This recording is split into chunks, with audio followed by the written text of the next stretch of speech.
morning students. Not for profit organization illustration number 8 module. Illustration number 8 module. ICI module का illustration number 8 निकालना है. Not for profit organisation, page number 9.14 as per new module, latest module, page number 9.14.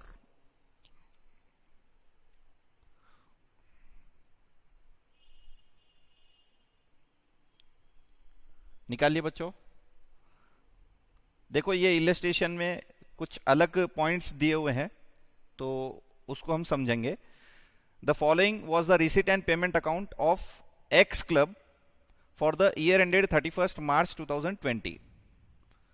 तो यहां पे हमको receipt and payment account दिया हुआ है एक्स क्लब का, ईयर एंडेड 31 मार्च 2020 का. All the figures in thousands, ठीक है, रुपीज इन थाउजेंड में पूरे फिगर्स है. Receipt side cash in hand 100, balance at bank as per passbook.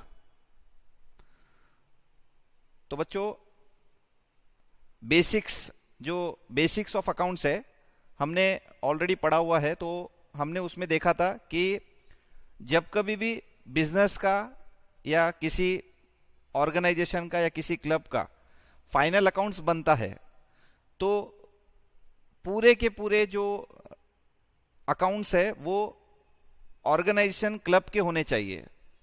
मतलब अगर आपका पासबुक में बैलेंस है या पासबुक में आपका बैंक में पासबुक में अगर कुछ बैलेंस है, इवन दो पासबुक में बैलेंस है, बट आपके कैशबुक में क्या बैलेंस है वो हमको लेना है. पासबुक के बैलेंस से हमको स्टार्ट नहीं करना है, ठीक है. तो इन्होंने क्या किया है, रिसीट एंड पेमेंट अकाउंट में पासबुक बैलेंस दिया हुआ है. रिसीट एंड पेमेंट अकाउंट में पासबुक का बैलेंस दिया हुआ है, हमको इसको कन्वर्ट करना है कैशबुक के बैलेंस में, ठीक है. अगर दोनों सेम है तो कोई तो प्रॉब्लम नहीं है. अगर कैशबुक पासबुक दोनों सेम बैलेंस है तो कोई प्रॉब्लम ही नहीं है. लेकिन अगर एक भी ऐसा एडजस्टमेंट है जिसके वजह से पासबुक और कैशबुक बैलेंस मैच नहीं हो रहा है तो फिर हमको यहाँ पे जो रिसीट एंड पेमेंट अकाउंट है उसमें बैलेंस जो पासबुक का दिया हुआ है उसको कन्वर्ट करना है हमको कैशबुक के बैलेंस में, ठीक है, using bank reconciliation concept. BRS का कॉन्सेप्ट यूज करते हुए हमको क्या करना है, रिप्लेस करना है पासबुक बैलेंस को कैशबुक बैलेंस से, ठीक है. Deposit account 2230, current account 600. अब बैलेंस एज पर पासबुक जो है ये हेडिंग है, बैलेंस एज पर पासबुक जो है ये हेडिंग है, ठीक है. ये हेडिंग के अंदर दो अकाउंट है, एक डिपॉजिट अकाउंट और एक करंट अकाउंट. तो आगे हम इंफॉर्मेशन जब पढ़ेंगे नीचे के एडजस्टमेंट्स तो हमको समझ में आ जाएगा कि डिपॉजिट्स अकाउंट में जो है कोई डिफरेंस नहीं है. कैशबुक और पासबुक का डिपॉजिट अकाउंट जो बैलेंस है वो एग्जैक्ट, क्योंकि उसमें ट्रांजैक्शंस नहीं होते हैं तो वो डिफरेंस वहां पे नहीं है. डिफरेंस है करंट अकाउंट के अंदर. ये जो करंट अकाउंट है 600 रुपीज का, ये कैशबुक के हिसाब से 600 नहीं है, हमको कैशबुक के हिसाब से लाना है, ठीक है. उसके बाद bank interest 30 rupees, donation and subscription 2600, receipt from teas 300, contribution to fairs 100, sale of equipment 80, net proceed of variety entertainment 780, donation for forthcoming tournament 1000.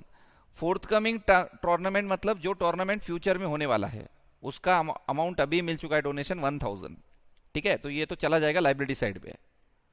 This is a liability.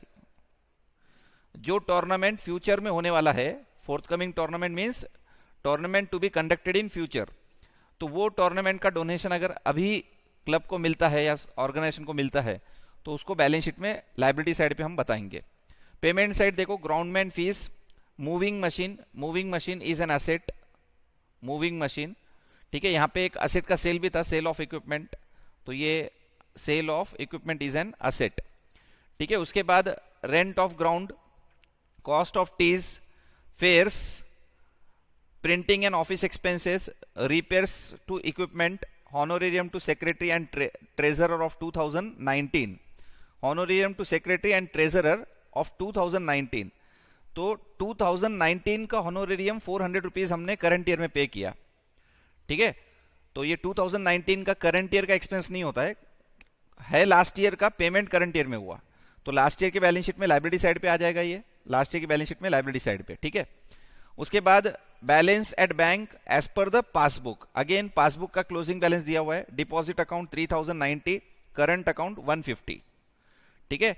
और करंट अकाउंट के अंदर ही जनरली ट्रांजैक्शंस बहुत ज्यादा होते हैं, तो cash book passbook में difference आता है, ठीक है। उसके बाद कैश इन हैंड 250। आगे नीचे क्या दिया देखो, you are given the following additional information. Subscription due, देखो यहां पे दो कॉलम दिए हुए हैं, 1 अप्रैल 2019, 31 मार्च 2020।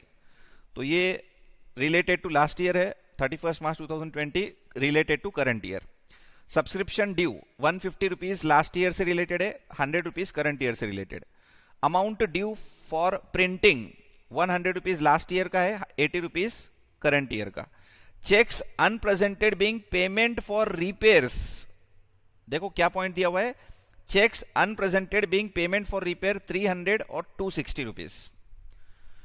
इसका मतलब रिपेयर्स के लिए हमने कुछ चेक्स इशू किए हुए हैं, लेकिन वो अभी तक प्रेजेंट नहीं हुए, ठीक है। और बैलेंस हमारे पास किसका दिया हुआ है, क्या रिसीट एंड पेमेंट अकाउंट में पासबुक का बैलेंस दिया हुआ है, पासबुक का बैलेंस दिया हुआ है, ठीक है। उसके आगे इसके ऊपर हम डिस्कशन करेंगे, पहले पूरा क्वेश्चन रीड कर लेते हैं। Estimated value of machinery and equipment, estimated value of machinery and equipment, opening 800 है, closing 1750। Interest not yet entered in the passbook 20 rupees, interest not yet entered in passbook, that is interest receivable, interest receivable, not yet entered in passbook means interest receivable. And bonus to groundman outstanding 300 rupees, that is current year only. For the year ended 31st March 2020, the honorarium to secretary and treasurer are to be increased by total of 200. अब ये increase किससे देखेंगे हम, last year से। तो last year में 2019 में कितना था honorarium to secretary and treasurer, 400। अब उसको क्या करना है, 200 से इंक्रीज करना है। तो करंट ईयर में हमने जो पेमेंट किया वो लास्ट ईयर का था, इसका मतलब लास्ट ईयर का पेमेंट तो करंट ईयर में हो गया, लेकिन करंट ईयर का पेमेंट अब नेक्स्ट ईयर में करेंगे। तो वो 600 रुपीज का हमको एडजस्टमेंट करना है, 400 प्लस 200, क्योंकि इंक्रीज बाय 200 दिया हुआ है। देखो इंक्रीज बाय टोटल ऑफ 200, तो जो भी लास्ट ईयर का था उससे इंक्रीज करेंगे 200 से, ठीक है। तो टोटल 600 का हमको क्या करना है, honorarium to secretary and treasurer current year में P&L में डेबिट करना है, ठीक है, इनकम एंड एक्सपेंडिचर में। चलो, required prepare the income and expenditure account for the year ended 31 March 2020 and the relevant balance sheet, ठीक है। तो सबसे पहले मैं यहां पे इस क्वेश्चन का मेन पॉइंट जो है, सबसे मेन पॉइंट जो हमको पासबुक का बैलेंस दिया हुआ है उसको हमको कन्वर्ट करना है कैश बुक के बैलेंस से, बैलेंस में, वो वाला हम यहां पे पहले डिस्कस करेंगे, ठीक है। तो देखो यहां पे नीचे क्या दिया है, cheques unpresented being payment for repair 300, तो ये लास्ट ईयर का है। Cheques unpresented being payment for repair, और यहां पे हमको ये जो ओपनिंग करंट अकाउंट का बैलेंस दिया हुआ है वो 600 है, और वो भी किसका है, पासबुक का, पासबुक का बैलेंस दिया हुआ है, ठीक है। अब अगर पासबुक का 600 बैलेंस दिया हुआ है और चेक हमने प्रेजेंट, मतलब चेक हमने इशू किए लेकिन अभी तक वो प्रेजेंट नहीं हुए, इसका मतलब फिलहाल में हमको ये देखना पड़ेगा कैश बुक में हमने हमारा बैलेंस कम कर दिया, पासबुक वालों ने अभी तक नहीं करे, और अभी हमारे पास पासबुक का बैलेंस है 600। तो हमको अगर कैश बुक का बैलेंस चाहिए तो हमको क्या करना पड़ेगा, यहाँ पे बोलो मुझे, लेस करना पड़ेगा ना। तो लेस कर देंगे, कितना कितना लेस कर देंगे, 300 रुपीज लेस कर देंगे। तो ये जो 600 अमाउंट है इसको मैं यहां से कट कर देता हूं और यहां पे लिख देता हूं 300।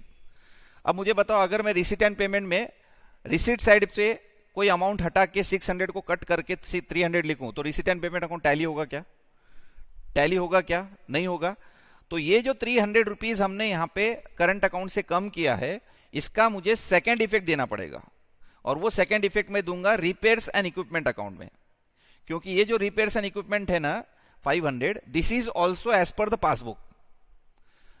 जितना भी हमने repairs and maintenance, repairs to equipment का पेमेंट किया है, वो अमाउंट पासबुक में जितना भी है वो अमाउंट यहां पे लिख के हमने ये रिसीट एंड पेमेंट टैली किया हुआ है।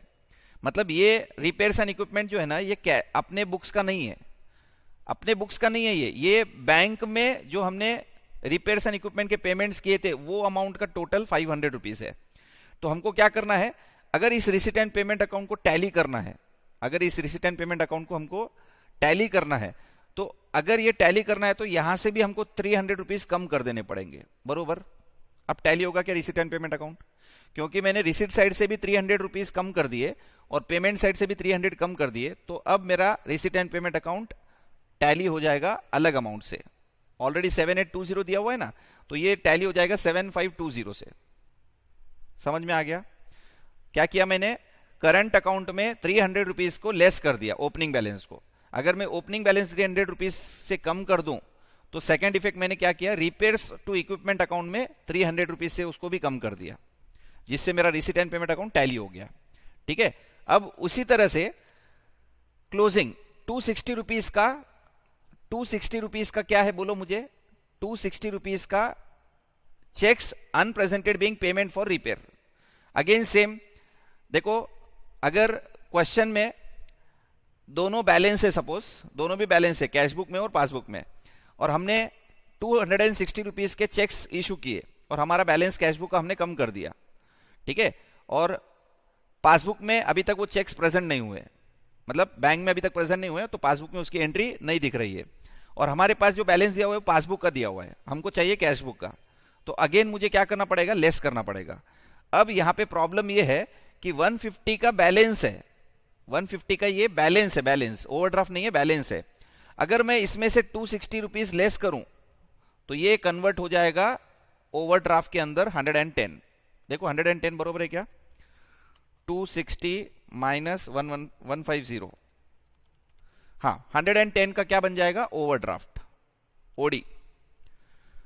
समझ में आया क्या? ये जो 150 का पासबुक का बैलेंस दिया हुआ है, पासबुक का बैलेंस अगर 150 का हमको दिया हुआ है, इसको मुझे अगर कैशबुक के बैलेंस में कन्वर्ट करना है तो यहां से ये 150 तो हट ही जाएगा, उल्टा ये साइड में बैंक ओवरड्राफ्ट आ जाएगा, बैंक ओवरड्राफ्ट, बैंक ओवरड्राफ्ट आ जाएगा यहां पे कितना, बैंक ओवरड्राफ्ट 110 से ओवरड्राफ्ट आ जाएगा। ठीक है, मतलब मैंने पेमेंट साइड से 150 कट कर दिया और रिसीट साइड पे जाके 110 लिख दिया, तो मैंने 260 से इनडायरेक्टली पेमेंट कम कर दिया। ठीक है, तो यहां पे 260 का सिंगल इफेक्ट हो गया। अब सेकंड 260 का इफेक्ट हमको क्या करना है, सेकंड 260 का इफेक्ट यहां पे 260 ऐड कर देना है, 260 रिपेयर्स टू इक्विपमेंट के अंदर ऐड कर दो। क्यों ऐड करना है, because repairs to equipment is also as per the passbook. तो अगर पासबुक का बैलेंस लेते हुए अगर हमने रिसीट एंड पेमेंट को टैली किया हुआ है तो कहीं ना कहीं उसका इफेक्ट, सेकंड इफेक्ट कहां गया होगा, रिपेयर्स टू इक्विपमेंट अकाउंट के अंदर। तो ये रिपेयर्स टू इक्विपमेंट में हमको क्या करना है, जो गिवन 500 है उसमें से 300 लेस करना है ओपनिंग एडजस्टमेंट का, और 260 ऐड करना है, जिससे हमारा रिसीट एंड पेमेंट अकाउंट वापस से टैली हो जाए। ठीक है, तो जैसे ही इतना एडजस्टमेंट हम कर देंगे तो हमारा ये जो रिसीट एंड पेमेंट अकाउंट है वो एज पर द पासबुक के जगह पे एज पर द कैशबुक का जो बैलेंस रहेगा उससे ये क्वेश्चन बन जाएगा। देखो अब ये जो 300 है ना, अब ये 300 को यहाँ पे मैंने रिप्लेस कर दिया 600 से, और ये 150 को कट करते हुए मैंने ओवरड्राफ्ट लिख दिया 110। ठीक है, और बाकी रिपेयर्स टू इक्विपमेंट के अंदर मैंने क्या किया, 500 को रिप्लेस कर दिया, 500 माइनस 300 प्लस 260 करो, कितना हो रहा है, 500 माइनस 300 प्लस 260, तो ये हो जाएगा 400, ये सब कट कर दो, 460। तो ये रिपेयर्स टू इक्विपमेंट जो है 460 आ गया, 460 रुपीज। ठीक है, अब मेरा receipt and payment account tally हो सकता है। ठीक है, टैली हो जाएगा ना, क्योंकि हमने इमीडिएटली उसके सेकंड इफेक्ट भी दिए। चलो, तो अब एक एक से करेंगे, पूरा सॉल्व करेंगे प्रॉब्लम। सबसे पहले हम एडजस्टमेंट में आ जाते हैं। सब्सक्रिप्शन ड्यू 150, तो लास्ट ईयर का सब्सक्रिप्शन जो है 1 अप्रैल 2019 का, ये कहां पे आएगा बोलो मुझे, लास्ट ईयर के बैलेंस शीट में असेट साइड। तो देखो नीचे लास्ट ईयर की बैलेंस शीट जो है 1 अप्रैल 2019, this is an last year balance sheet, last year balance sheet. इसमें सब्सक्रिप्शन ड्यू 150 आ गया, 150, ये देखो यहां पे 150 दिया हुआ है, तो ये 150 का सिंगल इफेक्ट हमने कहां दे दिया, लास्ट ईयर के बैलेंस शीट में असेट साइड। और ये 150 का सेकंड इफेक्ट कहां जाएगा, इनकम साइड पे, इनकम साइड पे सब्सक्रिप्शन में से लेस कर देंगे। ठीक है, तो ये जो डोनेशन एंड सब्सक्रिप्शन दिया हुआ है ये 2550 कैसे आया देखो, यहाँ पे हमको इनकम साइड पे कितना दिया हुआ है 2600, ठीक है। तो मैं यहाँ पे पहले लिखूंगा 2600, 2600, ठीक है।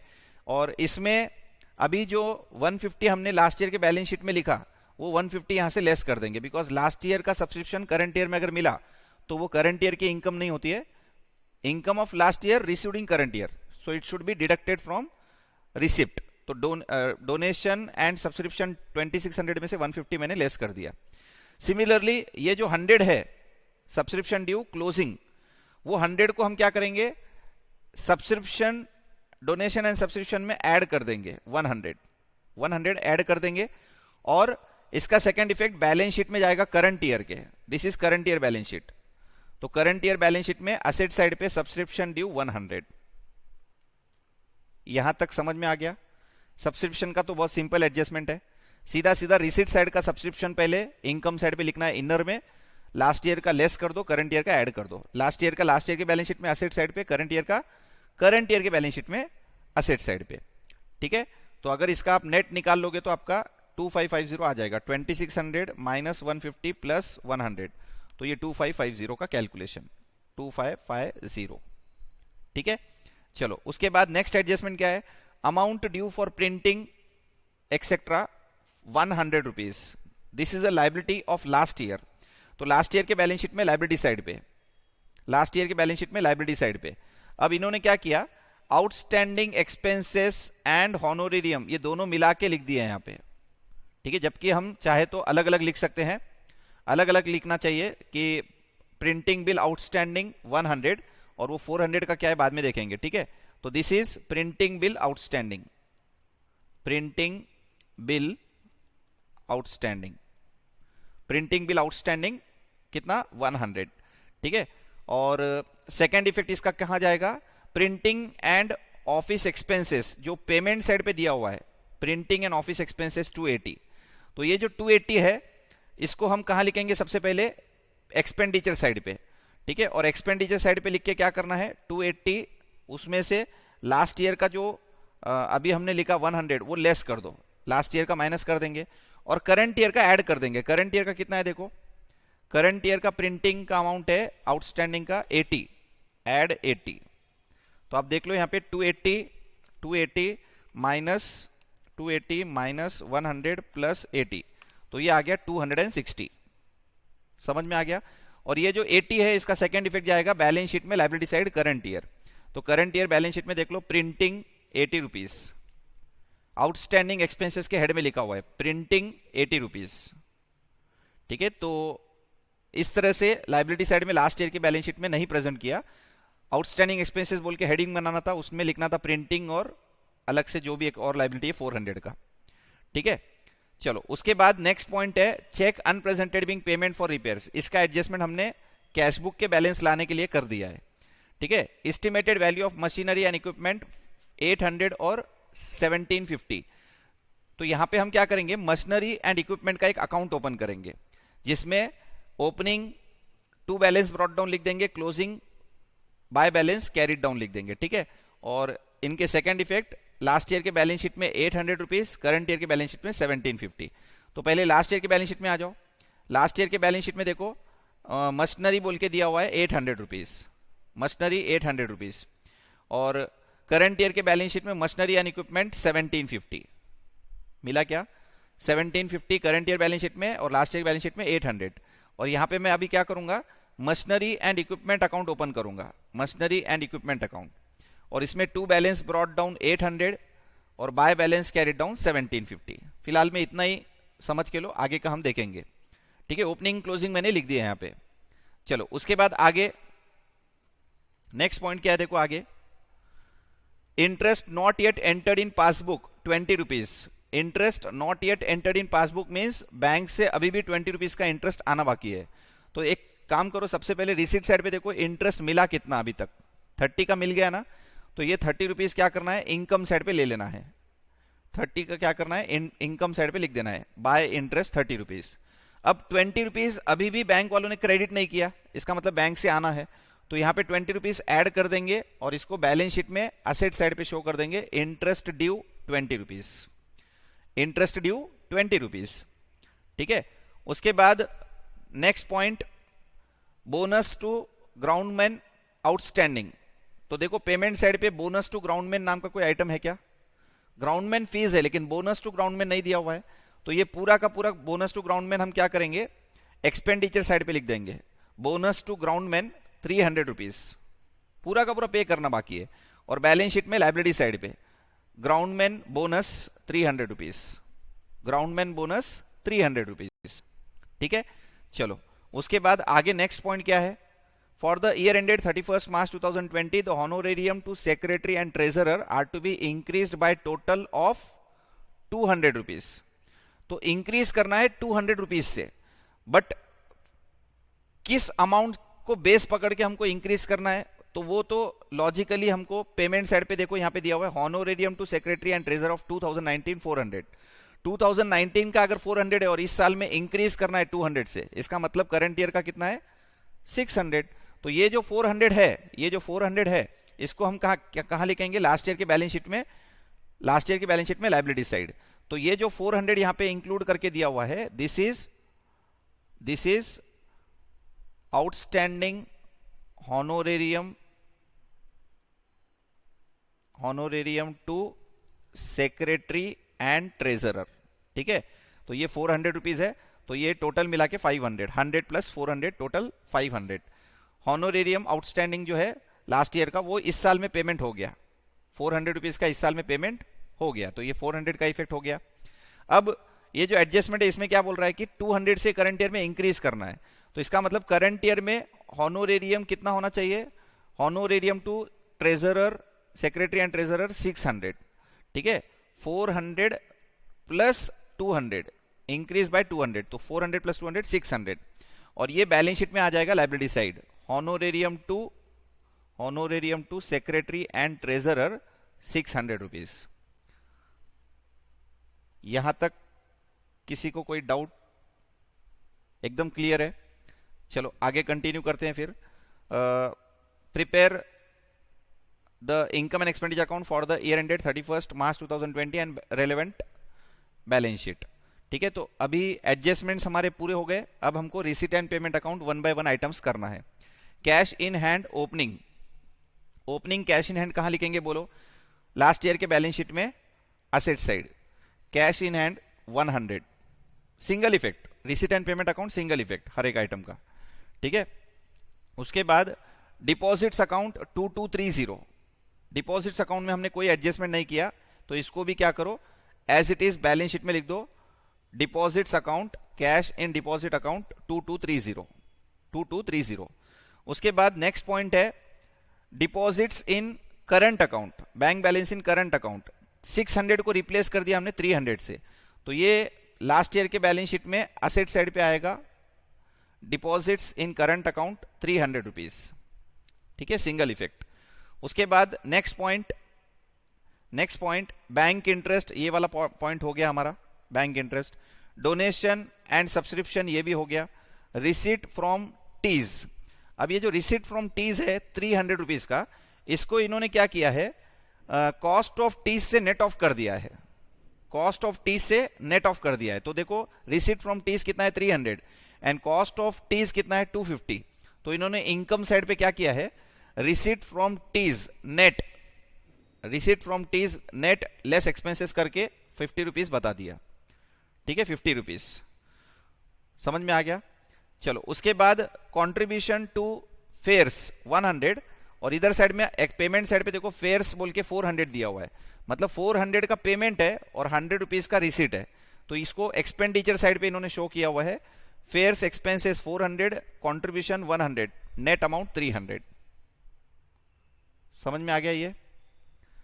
ठीक है, उसके बाद next point sale of equipment 80 rupees. Now book value is not given, ये जो इक्विपमेंट सेल किया इसका बुक वैल्यू क्या है नहीं दिया, तो हम अज्यूम करेंगे बुक वैल्यू और सेल वैल्यू सेम है, तो ये सेल ऑफ इक्विपमेंट का क्या करना है, रिसीट एंड पेमेंट में रिसीट साइड पे आ गया। अभी क्या करो, मशीनरी एंड इक्विपमेंट अकाउंट में by cash oblique bank, by cash oblique bank 80 rupees. ठीक है, सिंपली पैसा आया तो रिसीट साइड पे आ गया और इसका सेकंड इफेक्ट क्रेडिट इफेक्ट देना है, मशीनरी एंड इक्विपमेंट अकाउंट में लिख दो 80 रुपीज। ठीक है, चलो उसके बाद आगे क्या दिया है, net proceed of variety entertainment, तो ये आ जाएगा आपका income side, net proceed of variety entertainment 780। ठीक है, चलो उसके बाद नेक्स्ट पॉइंट है डोनेशन फॉर फोर्थकमिंग टूर्नामेंट, कितना है 1000। तो ये जो डोनेशन फॉर फोर्थकमिंग टूर्नामेंट है ये बैलेंस शीट में आ जाएगा liability side, tournament fund donation for tournament 1000। ठीक है, लाइबिलिटी साइड पे लिख देना है। ठीक है, उसके बाद नेक्स्ट पॉइंट बैंक ओवरड्राफ्ट 110, जो हमने पासबुक को कन्वर्ट किया कैशबुक में तो उसकी वजह से बैंक ओवरड्राफ्ट बन गया कितना 110, तो ये आ जाएगा क्लोजिंग है ना, तो करंट ईयर के बैलेंस शीट में liability side, current year balance sheet में लाइबिलिटी साइड पे लिखना है बैंक ओवरड्राफ्ट 110। देखो यहाँ पे 260 माइनस 150 किया हुआ है, पहले 150 का बैलेंस था लेकिन उसको हमने 260 से लेस किया तो वो बन गया ओवरड्राफ्ट 110। ठीक है, तो ये हो गया रिसीट साइड पूरा कंप्लीट, रिसीट साइड पूरा हो गया क्या देख लो। चलो अब आ जाओ payment side, groundman fees 750 expenditure, groundman fees 750 expenditure. ठीक है, पेमेंट साइड पे आ गए हम। उसके बाद मूविंग मशीन असेट 1500, तो ये जो है मूविंग मशीन असेट, इसको हम क्या करेंगे, वो जो हमारी वर्किंग बनाए हमने मशीनरी एंड इक्विपमेंट, इसी में डेबिट साइड पे लिख देंगे, क्योंकि असेट खरीदेंगे तो असेट अकाउंट डेबिट हो जाएगा, कैश ऑब्लिक बैंक क्रेडिट, तो रिसीट एंड पेमेंट के क्रेडिट साइड पे है तो मशीनरी अकाउंट के डेबिट साइड पे to cash oblique bank 1500, to cash oblique bank 1500। ठीक है, उसके बाद next point rent of ground expenditure, rent of ground expenditure 250। ठीक है, उसके बाद next point cost of teas already हमने नेट ऑफ कर दिया है, फेयर्स ऑलरेडी नेट ऑफ कर दिया, प्रिंटिंग एंड ऑफिस एक्सपेंसेस, तो प्रिंटिंग एंड ऑफिस एक्सपेंसेस जो है इसका भी हमने आउटस्टैंडिंग था ओपनिंग और क्लोजिंग, तो ये एडजस्टमेंट ऑलरेडी हो चुका है। ठीक है, उसके बाद नेक्स्ट रिपेयर्स टू इक्विपमेंट, हाँ रिपेयर्स टू इक्विपमेंट 500 था, हमने उसको रिप्लेस किया 460 से। ठीक है, तो अब ये 460 रुपीज आएगा एक्सपेंडिचर, तो देखो यहाँ पे रिपेयर्स बोल के दिया हुआ है 460। ठीक है, तो यहाँ पे आप क्या करो 500 माइनस 300 प्लस 260, ये लिख के रख लो ताकि 460 कैसे आया वो समझ में आ जाए। 460 कैसे आया, 500 माइनस 300 प्लस 260, 500 माइनस 300 प्लस 260, 460 हो गया।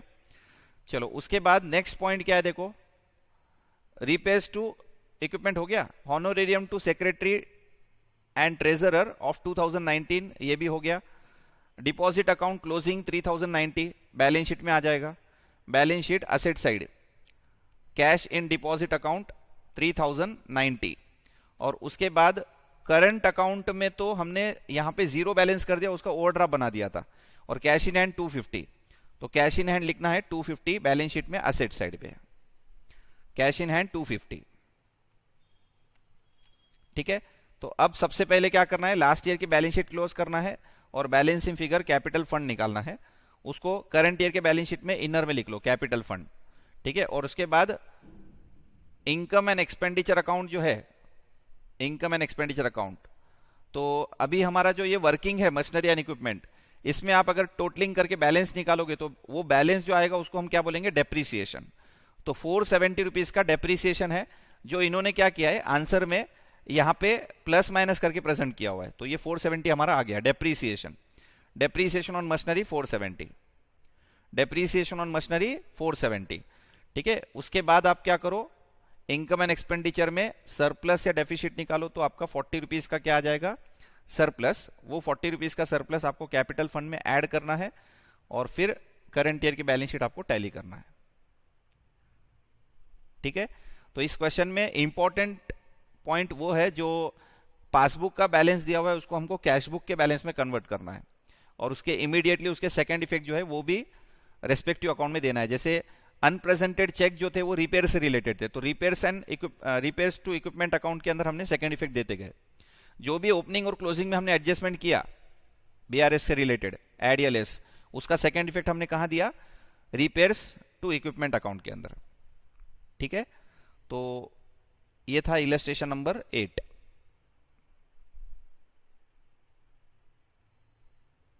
ठीक है, अगर इसमें और कुछ डाउट हो तो आप क्वेश्चन पूछ सकते हो।